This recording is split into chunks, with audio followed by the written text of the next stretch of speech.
Hello everyone, welcome to How to Solver. Today in this video, I'm gonna show you how to disable background apps in your laptop. Before starting the video, please subscribe to How to Solver. So, let's go. For this, you have to go to your settings. Now click on apps.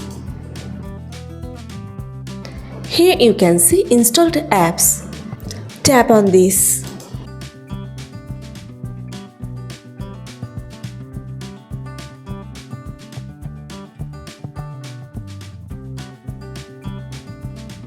To find background apps, you just have to click on three dots and you will find the option of advanced options.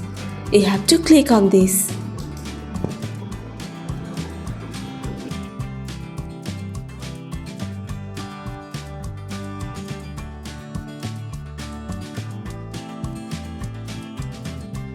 Now here you can see background apps permission. Now go to this option. You can set it never or you can set it as your need.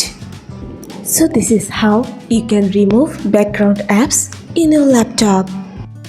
So guys, that's it. You can do this. I think this video is very helpful to you. If it was, then give a thumbs up and hit the subscribe button. And thanks for watching.